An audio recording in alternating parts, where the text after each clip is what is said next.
everybody. Once again, it's time for Off the Top Sportscast. I'm John, and that guy right there is Roy. Roy, we are going to be talking about the craziness that happened all week right after we dropped our episode about a couple of free agents moving. But this episode is going to focus on free agency and the quarterback position. Before we get started, folks, please hit the little like, please hit the subscribe, and please get ready to comment. This is a good topic. We want to hear what everybody has to say. Roy, you have our first quarterback that we're going to be talking about? Well, there's been a lot of change here in NFL world. So the question is, again, are we excited about some of these changes? Kirk Cousins being the number one quarterback in the market, going from Minnesota to Atlanta. Welcome to the Big A.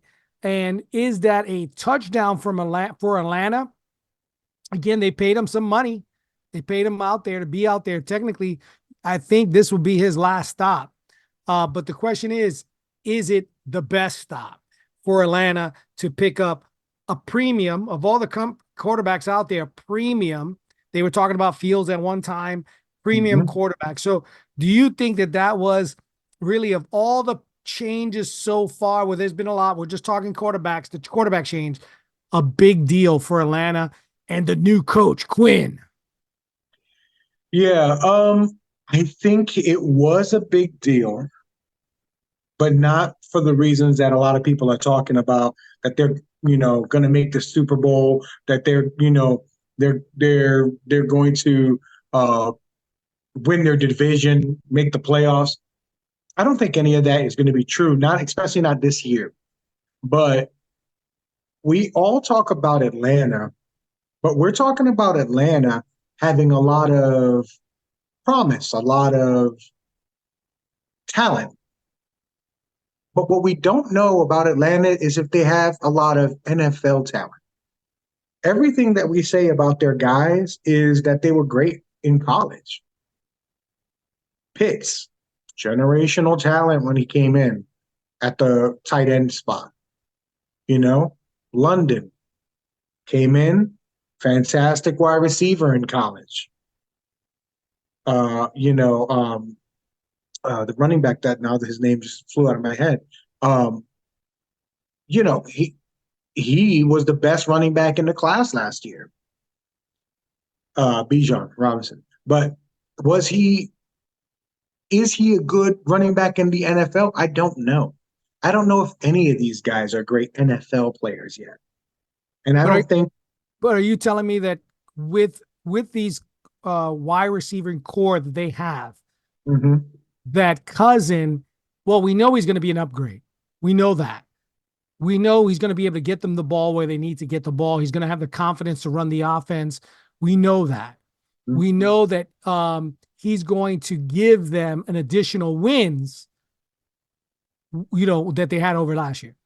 What I think Cousins brings this team is, by the time they're going to have to pay, because this is going to be Pitts' third or fourth year, Drake's second or third year. So the point is, right now, they don't know if these guys are worth paying, and they need to find out what they have before it's time to make those big decisions. And I think Kirk Cousins can definitely tell them if these guys are good, if these guys are not, and whether they need to move on.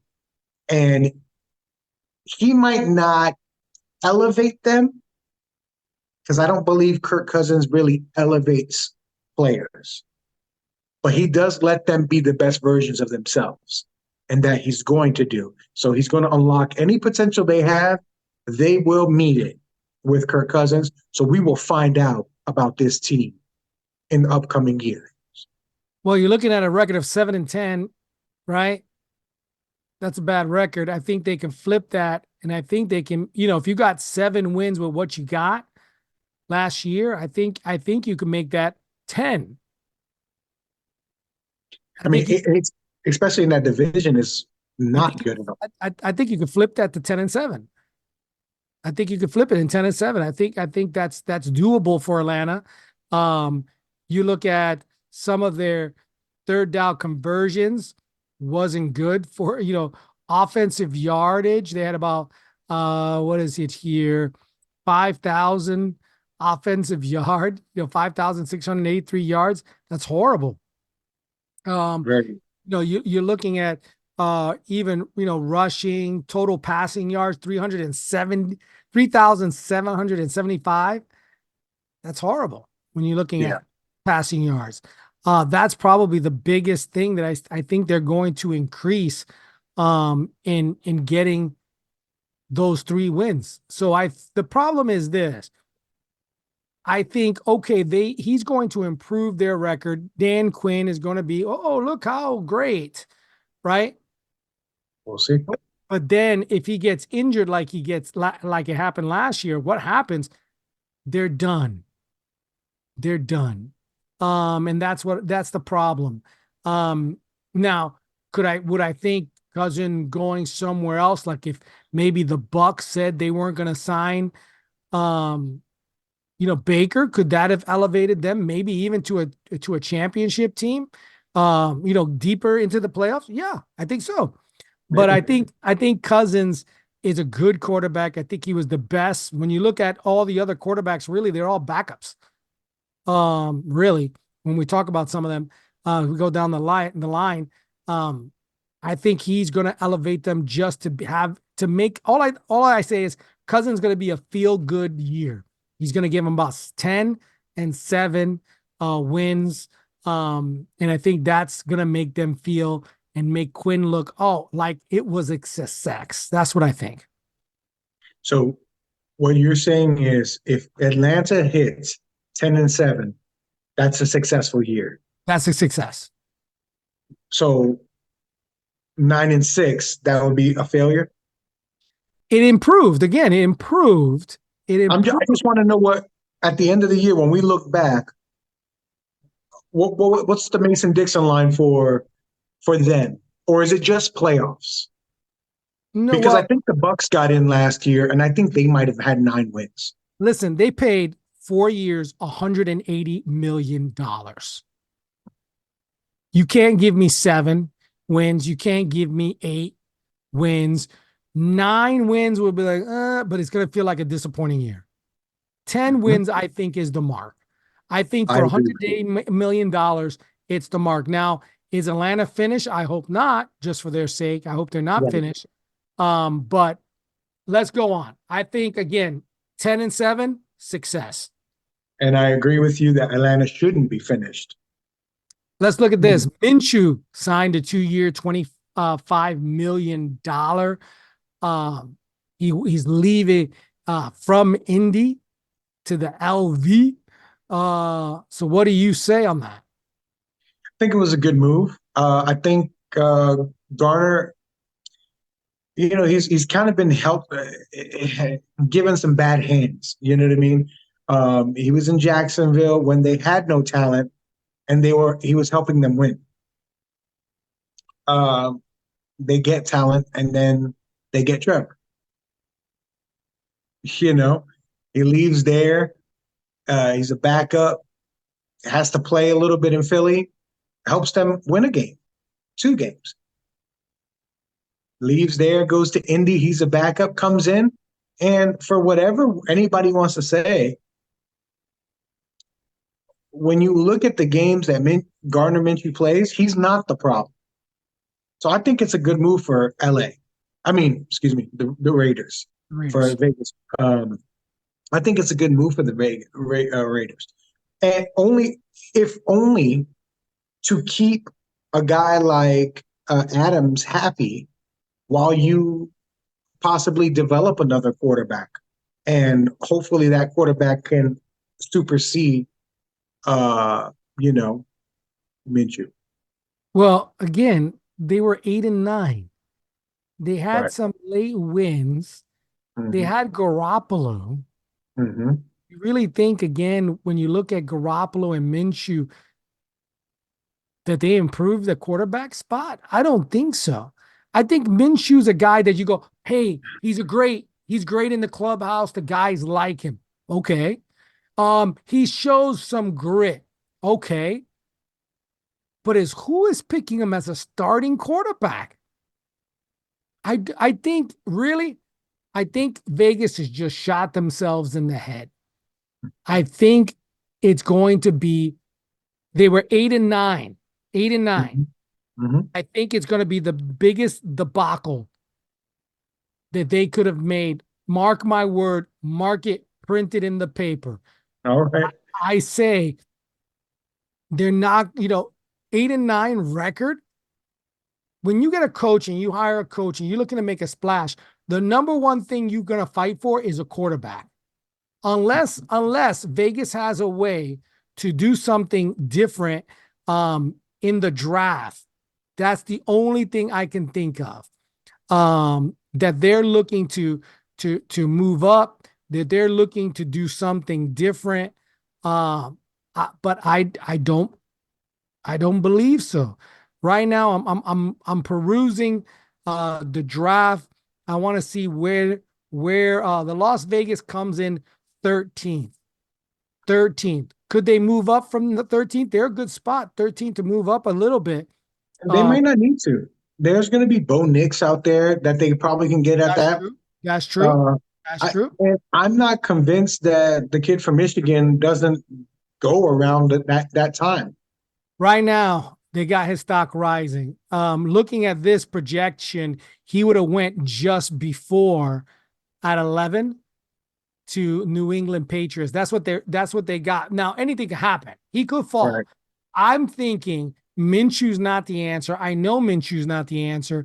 I think what they're looking to do is get a quarterback. They could be looking at Bo Nix. He could fall. They could be looking at the kid from Tennessee, big quarterback, big guy. He could be looking at him. There's a lot of quarterbacks coming out. I think they're going to draft a quarterback.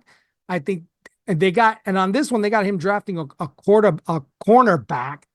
I think they're going to draft a quarterback, and they're going to see what happens. And just to put it in perspective too, because you're saying that record, they only got 8 wins. We got to remember everything that happened. They switched coaches mid-year. Jimmy goes down, and they bring the kid in, and the kid played well. So that backup quarterback, maybe they're thinking that they're going to try and develop him. Maybe that's the thought process. He didn't flounder. He just came in halfway, and it was a little over his head. It's going to happen. All right. So I don't know their thought process, but I don't think that they think Gardner's the answer. But I tell you what he could do. He could stop Adams from asking for a trade. He could keep him happy enough to not ask for a trade, and maybe get them to the next, quarterback. I can tell you this. Adams will not be there next year. He's not going to waste his time and his health. They're going to have to trade him. And tell you the truth, that's your biggest trade bait. I would do something like Chicago did last year when they traded, when they made their trades. I would look and get the most you can get.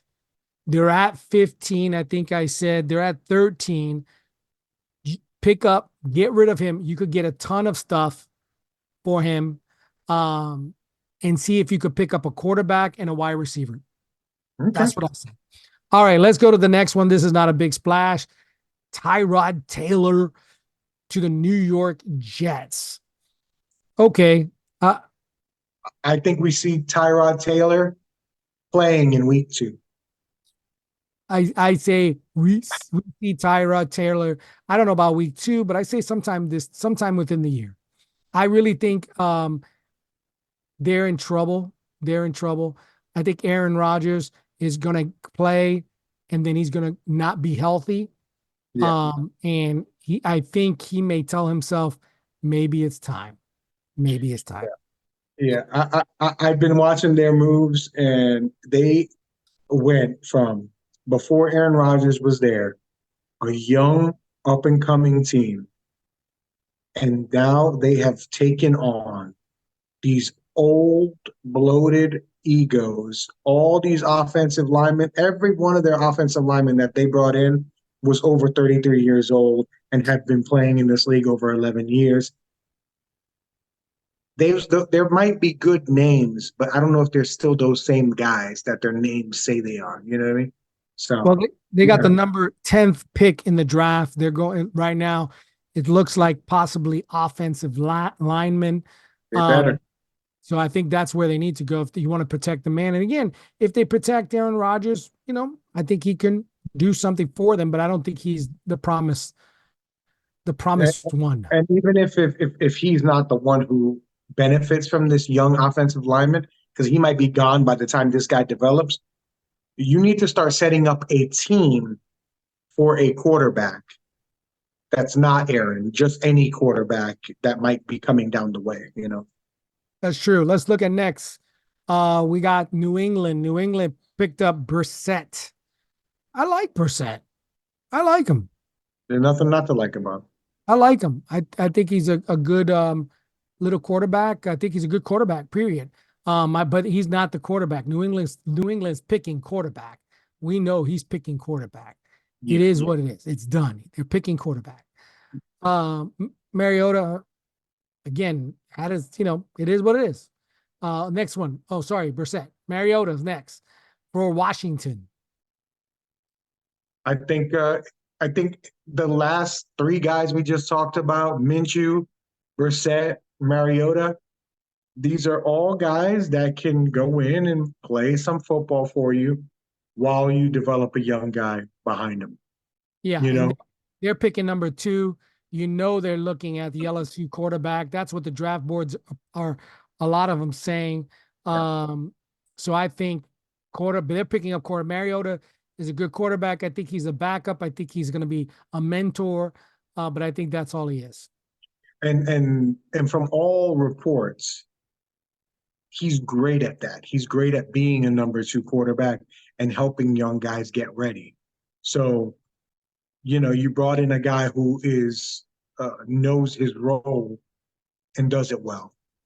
So that's a benefit because like a couple years ago, the Jets didn't do that for Zach Wilson. He didn't have a older mentor to even show him how to prepare and all those things.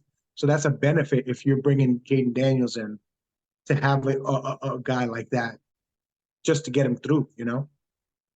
Let's talk about Buffalo. They picked up Trubisky. Yeah. Again, been there, done that. I think he's solid. So I don't think it's a harm for Buffalo to pick him up. I think it was somebody that they knew, somebody could handle the offense. Because you're always worried if Josh is going to go down because at one point it's going to happen. Yeah. I hope I never see him, but um, he has a lot of arm talent that if he comes in, I'm not afraid that he's not going to be able to throw the ball into the spots that he needs to. Will he be able to do it like Josh? Of course not. But, you know, that's what backups kind of the level of a backup. Yeah. Right now we're looking at New York Giants. They picked up Drew Lock. Yeah, interesting. He's been around for a while. Yeah, I they pick up Drew Lock. A lot of people have liked Drew Lock. He has a pretty good reputation in the league. He can't get past guys. Um, so I don't know what this means for them. Maybe they're setting themselves up for hoping Daniel Jones plays well enough that they could trade Daniel Jones away in midseason or something like that. I'm not really sure. Or, Drew Lock may be just a good backup quarterback and they want to get him in there because they know they're going to be cutting Daniel Jones next year. And Drew Lock can be the bridge quarterback for the young guy, whoever they pick up, whenever they pick him up this year, next year, whatever. New York Giants have the number 5th pick right now. Draft boards are saying they're going with wide receiver, but we never know. You never know. Again, they can say, yeah, maybe we pick up one of these talented quarterbacks, sit them, and like you said, give them 2 years, trade one off, cut one off. We don't know. But right now it seems like they're going wide receiver. All right, next up, let's look at this update here. Next up, we got Winston. Winston. He's leaving New Orleans, going to Cleveland. Bare minimum, you're looking at $4 million, 1 season deal.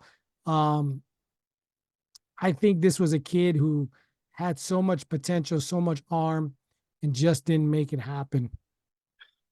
Couldn't get out of his own way. This is classic. Couldn't get out of his own way. New Orleans gave him a shot because they brought him in and they didn't bring anybody else around him. They didn't bring, they just kept the quarterbacks they had and they gave him a shot, and he just couldn't stop being himself long enough to win the stinking job. And Yep. I don't know. I mean, I guess that's good for the Browns. Their quarterback seems to be a little injury prone and not the greatest leader. So you bring in a guy who's known to be a great leader. Winston, he is known for that. And he's serviceable. Listen, whenever you can get a backup quarterback who's thrown 50 touchdowns in a season, that's a pretty good guy to have on your bench. Yeah, I think really for Cleveland, I don't know what they're doing, how they run their team, their philosophies.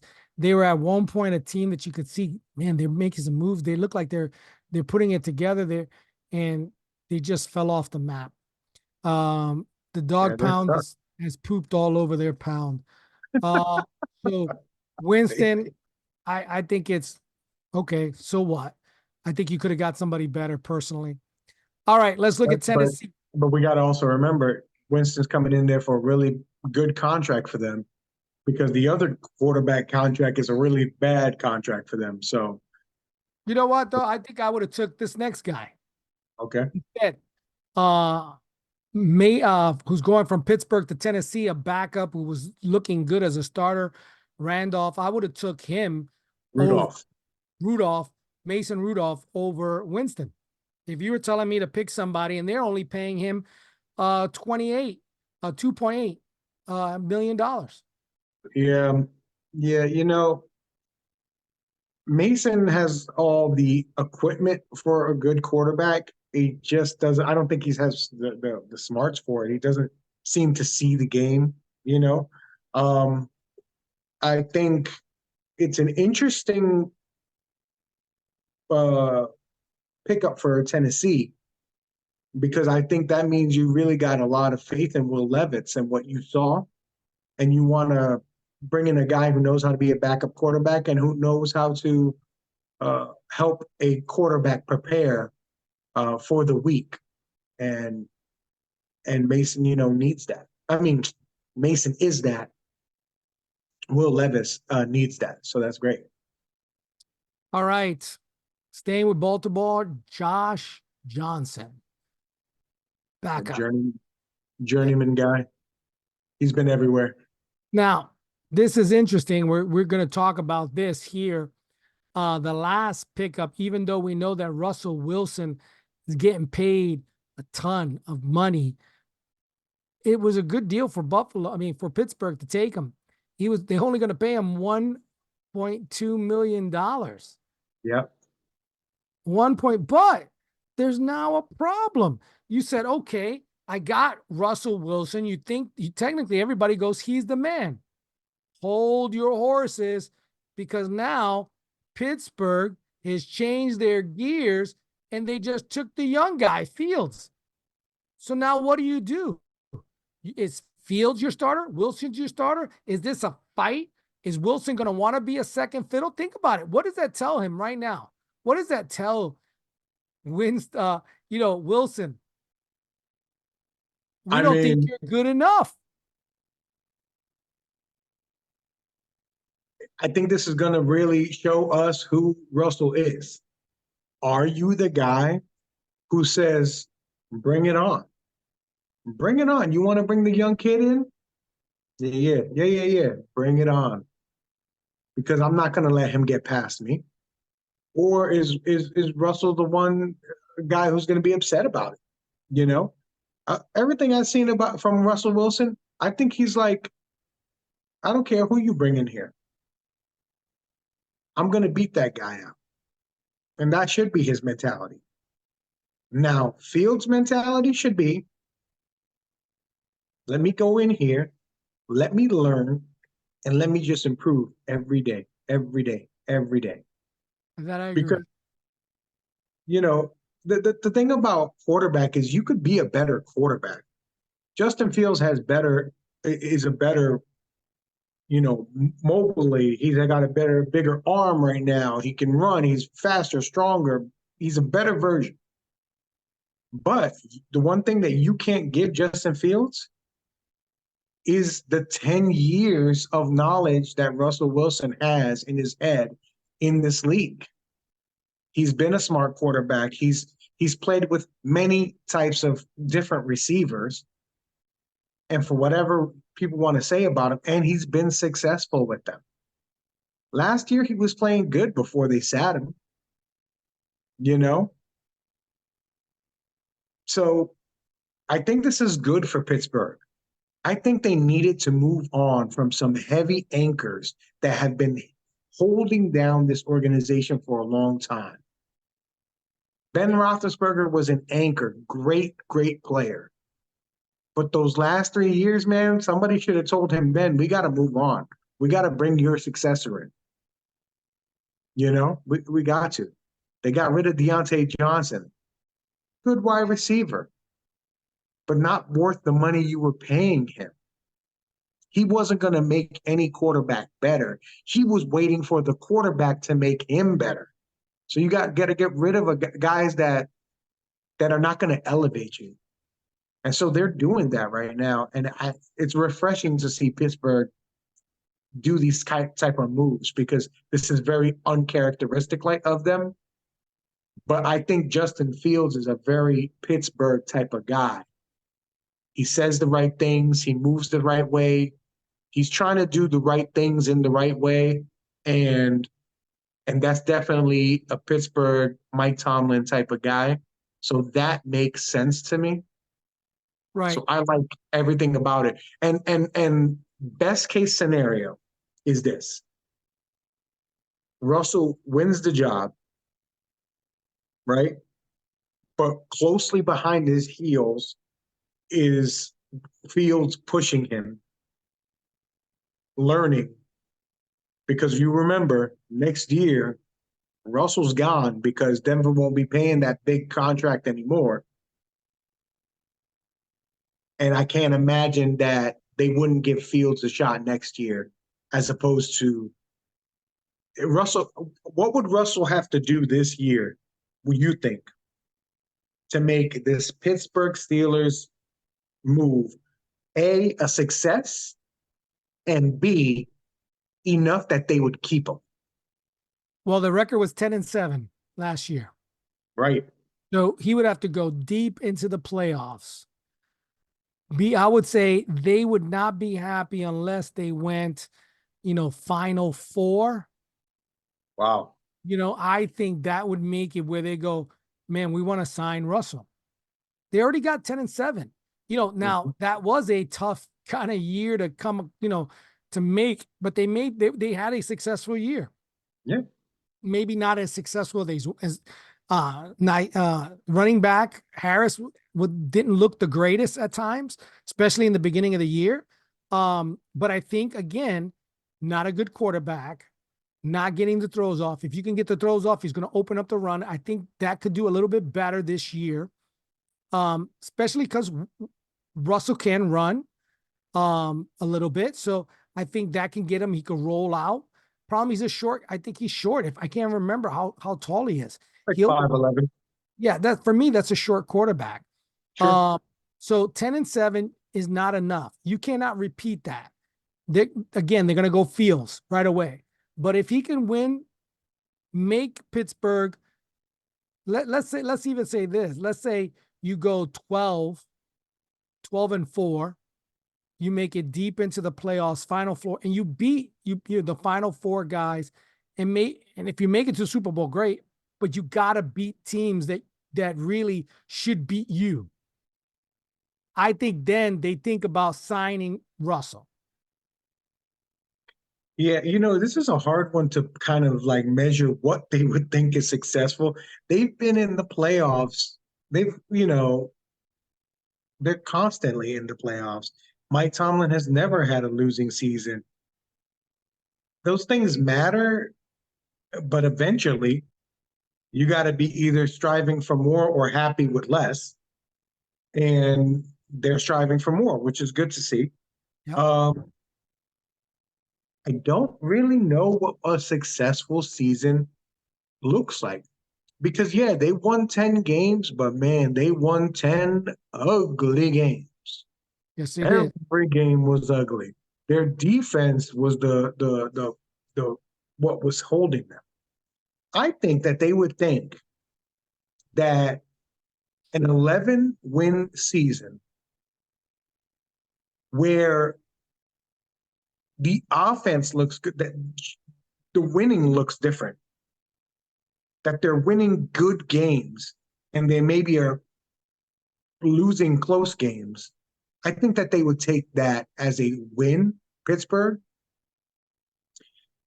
But I believe you're right. In order for them to keep Russell, he would have to win about 12 games and at least one playoff game for them to consider it. Yeah, I agree. I think they're going, what do we have to lose? Sure. He's a No, good they don't have anything. quarterback, he's been to the Super Bowl playoffs, right? Mm-hmm. So I say, hey, they got nothing to lose. And they don't have nothing to lose. But it shows that they're not going, that they're hedging their bets and they're saying Fields is the future. And again, even if they have a successful year with Wilson, Mm-hmm. even if they have a successful year, I think they're going to go, hey, okay, we want to keep you. We're willing to pay this. And if he goes, no, I need this. And they go, okay, see ya. Yeah. I think that's what they're going to do. And I think and this scenario might play out. It might not be about Russell next year. It might be about what Fields shows them that he doesn't have. Because if Fields can't give them confidence that he may be able to take a step next year, it won't matter what Russell shows them. Russ might not be the guy, but Fields may not be the guy either. You know what I mean? So, True. some of this is on Justin Fields. He's the one who's going to have to push the issue here. Russell just has to be played like Russ. And, I think they have some good talent the guys that are on Pittsburgh right now, and hopefully that they add, can help Russell be better. Because I think Russell Wilson's another guy who is not going to elevate players. He will let them be who they are. You know what I mean? He'll get them to who they are.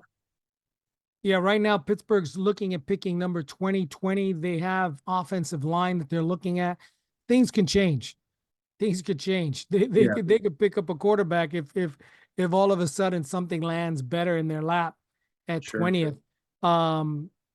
Wide receivers, I don't think they need to pick up wide receivers. I think it'd be smart to pick up offensive linemen with a heavy gift of offensive linemen this year. So again, I think Wilson is a temporary Band-Aid. Maybe they sign him the following year if the money's right. But I think they're hedging their bets that Fields is the future. Big kid, he could throw, he could run. Ever since this whole garbage has been coming on, I've been really watching him play. I've been enjoying to watch him play. Yeah, does he make some little mistakes? But when I compared him, he's, when you look at some of these other quarterbacks, of the Sam Donaldsons of the world, and even Trubisky and Wilson, who was, this guy is better than all those guys. Do I think, again, if you told me I'm going to take Minshew or him, I'm going to take him. I'm going to Tyrod Taylor. I'm going to take him. There's nobody Even if you told me Garoppolo, which is still out there, unsigned, I think he's going to go unsigned, to tell you the truth. Garoppolo, I think he's going to go unsigned until someone goes down. Yeah. Oh, I thought he did sign. I don't have him down that he signed, and I haven't heard anything that I can remember that he signed. I With thought he signed, and yeah, and Jimmy's one of those guys. Also, you got to remember he got caught with those PEDs or performance enhancing drugs, so he's going to be suspended the first 2 games anyway. So that might hinder him getting signed. But I thought that for some reason he signed, but someplace. But I don't think he moves anybody's needle. You know what I mean? Yeah, you still got places like Tannehill and stuff like that out there. Yeah. But again, I think we talked about the quarterbacks. I think next up we talk about some of the running back signings, and really, do they put the teams that they signed with on their back, or Mm. do they just go nose dive into the turf? That's really what I think about some of these signings. I'm not excited about them for the teams that they signed with. I just think Yeah. you signed for maybe tickets, you signed for a hopeful, but we'll talk about that another episode. Right now, hey, subscribe, like. If you saw somebody who signed, write it down. They signed, somebody signed up. Tell us what you feel. Tell us about your teams. Yeah. Again, when we look at the overall signings, I'm not too thrilled with Buffalo right now. I haven't seen any big movers. Nothing, but I think it's going to happen. I think it's going to happen. I think you're going to see it more on the draft for Buffalo than on free agency. That's my thought. More draft, less free agency. I think that's going to happen. But with that said, we talked about quarterbacks. We ran around the field. We wanted to see some excitement. So far, I'm kind of like, with the quarterbacks. I don't see anything really talk about. Really, I think the biggest one we talked about was Pittsburgh, maybe LA Raiders, and maybe Cousins. Does he elevate Atlanta? I think he does. I think we're going to hear a little different story about Atlanta next year. But with all that said, one thing I want to remind John is what? Talk to a stranger about sports today.